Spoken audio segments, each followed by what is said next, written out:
코스모스, 칼 세이건, 홍승수 옮김. 제6장 여행자가 들려준 이야기. 세상은 단 하나의 세계로만 존재할까? 아니면 다중의 세계일까? 이것이야말로 자연 탐구에 있어서 가장 고상하고 가장 소중한 질문의 하나일 것이다. 알베르투스 마그누스, 13세기. 처음에 섬 사람들은 자기네가 지상에 존재하는 유일한 인간이라고 생각했다. 설령 다른데 어디엔가 사람들이 살고 있다고 생각했을지라도 망망대해가 그들의 앞을 가로막고 있었으므로 외부 세계와의 교역 따위는 엄두도 낼 수 없었다. 하지만 그 후에 그들은 선박을 발명했다. 그렇다면 앞으로 달로 갈 수 있는 어떤 방법이 발명될 수도 있지 않겠는가? 현재 우리 주위에 이런 탐험을 감행해줄 드레이크 선장도 콜럼버스도 없고 공중을 헤쳐나갈 여행편을 발명해줄 다이달로스도 없다. 그러나 나는 확신한다. 예나 지금이나 새로운 진리의 아버지인 시간은 우리 조상들이 알지 못했던 많은 사실을 우리에게 밝혀주었던 것처럼 현재 우리가 알고자 갈구하나 알지 못하는 것을 우리 후손에게 드러내 보일 것이다. 존 윌킨스, 달세계의 발견, 1638년.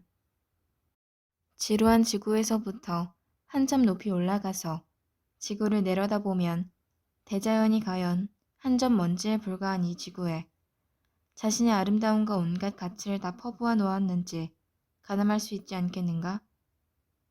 그렇게 고공에서 지구를 내려다볼 수만 있다면 집을 떠나 먼 나라로 여행하는 사람들처럼 우리도 집안 구석에서 이루어진 일들의 잘잘못을 더 잘 판단할 수 있을 것이며 더 공정하고 올바른 평가를 내려서 결국은 모든 것들에 합당한 가치를 부여할 수 있을 것이다. 그러므로 이 지구만큼이나 사람들이 잘 살고 있고 잘 꾸며진 세계가 한둘이 아니라 여럿 있다는 것을 인지하는 순간부터 우리는 이 세상 사람들이 위대하다 일컫는 것들에 찬미를 보내지 아니하게 되고 또 일반 사람들이 정성을 쏟아 추구하는 자질구레한 것들을 오히려 하찮게 여기게 될 것이다. 크리스티안 하이언스, 천상계의 발견, 1690년경. 현대는 인류가 우주의 바다를 항해하기 시작한 시대이다. 케플러의 궤도를 따라 힘차게 노를 저으며 우주의 바다를 항행하는 현대판 범선에는 사람이라고는 단 한 명도 타고 있지 않다. 무인 우주선이야말로 기막히게 잘 설계된 고도의 지능형 로봇이다. 캘리포니아주 패서디나에 위치한 미국 국립항공우주국 소속 제트추진연구소에서 우주 공간을 무시로 누비면서 미지의 세계를 탐험하는 이 로봇의 일거수일투족을 완전히 제어하고 있다. 1979년 7월 9일 보이저 2호라는 이름의 로봇과 목선권의 회우가 이루어졌다. 행성간 공간을 항해하기 시작한 지 거의 2년 만의 사건이었다. 조립에 들어간 개별 부품의 개수만 수백만 개에 이르는 대단히 복잡한 기능의 이 우주선이 그 먼 거리를 아무 탈 없이 무사히 항해해낸 것이다. 하나의 부품에 이상이 발생한다면 다른 것이 그 부품의 역할을 완전히 대신할 수 있도록 동일한 기능을 수행하는 부품을 여러 개씩 중복 조립한 덕을 단단히 본 것이다.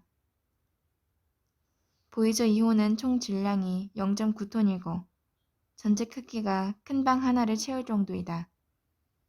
태양에서 멀리 떨어진 태양계의 외곽지대를 탐험하는 것이 이 우주선의 임무였기 때문에 보이저 2호는 다른 우주선들과 달리 태양빛 에너지를 동력원으로 직접 사용할 수 없었다. 그래서 보이저 2호는 추진력을 태양전지 대신 소형의 자체핵 발전소에서 공급받도록 했다. 플루토늄 펠릿의 방사능 붕괴로부터 에너지를 얻는 이 핵 발전소는 수백 와트의 발전 용량을 자랑한다. 우주선 중심부에는 3대의 통합 컴퓨터와 함께 온도 제어 시스템과 같은 자체 유지용 설비들이 탑재돼 있다. 지구에서 보내는 명령을 수신하고 탐사 결과들을 지구로送신하는 일은 지름 3.7m의 접시형 안테나의 몫이다. 우주선이 고속으로 항해하는 동안 주사 플랫폼이 목성과 목성의 위성을 계속해서 추적하도록 설계되어 있으며 과학 장비들은 거의 대부분이 이 플랫폼 위에 설치되어 있다. 주요 과학 장비에는 자외선 분광 측정기, 적외선 분광 측정기, 하전 입자 검출기, 자개장 측정기, 목성 전파 수신기 등이 포함되어 있다. 보이저 계획에서 가장 큰 성과를 거둔 장비는 2대의 텔레비전 카메라로서 이것들이 태양계 외곽에 외로이 떨어져 있는 행성들의 생생한 모습을 수만 장의 화상에 담아 우리에게 전해준 장본인이다. 목성 주변에는 눈에는 보이지 않지만 매우 위험한 고에너지 화전 입자들이 두껍게 둘러싸고 있다.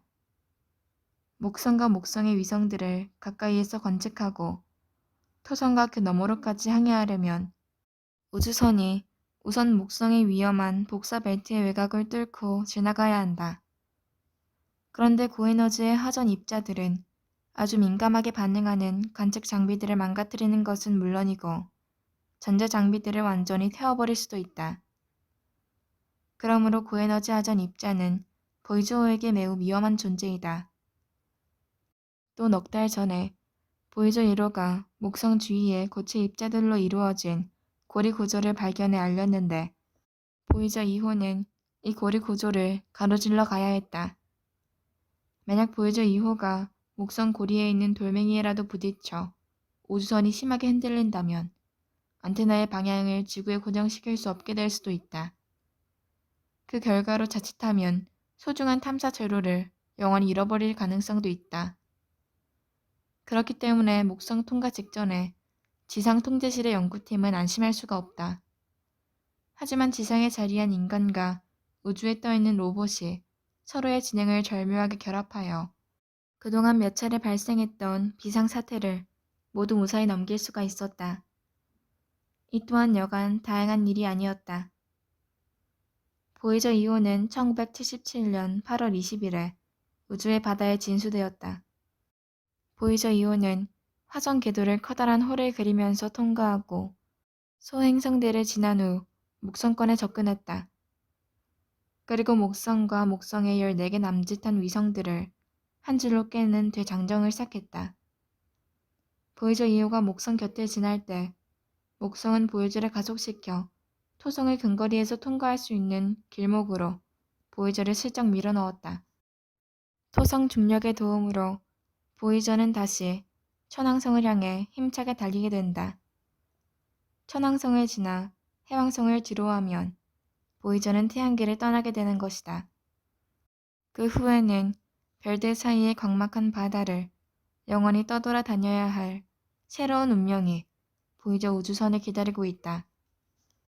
끊임없이 지속되는 탐험과 발견이야말로 인류사를 특정지은 인간의 가장 뚜렷한 속성이었으며 인류사를 장식한 일련의 탐험 중에서 보이저 계획이야말로 가장 최근의 사건이다. 15세기, 16세기에는 스페인에서 아조레스 제도까지 항해하는데 며칠이 걸렸다. 지금은 이 시간에 지구와 달 사이에 놓인 우주의 해협을 훌쩍 건너뛸 수 있다. 또한 당시에는 대서양을 횡단하여 이른바 아메리카 신대륙에 도착하는데 몇 개월씩이나 필요했다. 오늘날에는 이 시간이면 태양계의 내해를 가로질러 화성이나 금성에 사뿐히 내려앉을 수 있다. 그렇다면 화성과 금성이야말로 현대판 신대륙으로서 우리의 도착을 기다리고 있는 외로운 섬인 셈이다. 17세기, 18세기에는 네덜란드에서 중국까지 가는데 1년 내지 2년의 세월이 필요했지만 오늘날 보이저는 이 시간에 지구에서 목성까지 갈 수 있다. 과거의 여행 비용이 오늘날에 비해서 상대적으로 좀 더 비쌌다고는 하지만 그때나 지금이나 국민 총생산의 대비로 1%에도 채 못 미치는 미미한 수준임에는 변함이 없다. 인공지능을 탑재한 현대 우주선들의 행성 탐사는 행성들의 유인 탐사를 알리는 선구자이며 선두주자이다. 인류의 탐사는 늘 이렇게 진척되어 왔다. 인류는 15세기와 17세기 사이에 중요한 전환기를 맞으면서 지구의 모든 것을 탐험할 수 있다는 확신을 갖게 됐다. 그래서 유럽의 대6국 국가들에서 대규모 함대를 세계 곳곳으로 용감하게 파견하기 시작했다. 물론 함대마다 그 모험의 동기는 다양했다.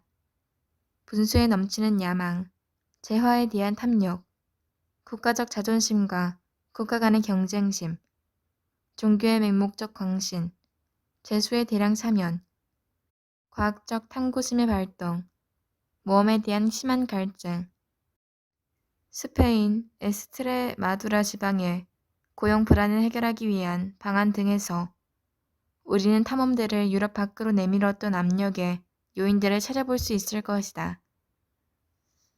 이 항해가 항상 좋은 결과만 가져온 것은 아니지만 결과적으로는 지구를 하나로 묶고 지역주의의 문제를 일부 해소하며 인류를 하나의 종으로 통합하는 데 큰 기여를 했다. 무엇보다도 행성 지구와 인류 자신을 이해하는 데 결정적인 기여를 했던 것이다. 혁명적인 네덜란드 공화국의 17세기는 범선을 이용한 항해와 발견으로 상징된다. 강력한 스페인 제국의 지배로부터 독립을 선언하고 해방된 직후 네덜란드는 당시 유럽의 그 어떤 국가보다 적극적으로 계몽주의의 사조를 받아들여 합리적이고 질서정연하며 창의적인 사회를 이루었다. 하지만 스페인의 항구와 강력한 함대가 네덜란드의 무역권을 가로막고 있었던 관계로 이 작은 신생공화국의 경제적 생존은 거대 무역 선단을 구축하고 유효적절하게 사람을 쓰느냐와 어떻게 이 둘을 적재적소에 배치하느냐에 달려 있었다. 정부와 민간의 합작으로 만들어진 네덜란드 공화국 동인도 회사는 세계 곳곳의 오지로 선단들을 파견하고 거기에서 회기 물품을 구해다가 비싼 값으로 받고 유럽에 되팔아 많은 이문을 챙길 수 있었다. 그러므로 탐사 항해는 네덜란드 공화국의 생명선이었다. 항해 일지와 항해도는 국가 비밀로 분류됐으며 수많은 배들이 국가의 비밀 지령을 받고 출항했다. 이렇게 해서 네덜란드인들은 세계 도처로 급속하게 퍼져나갔다.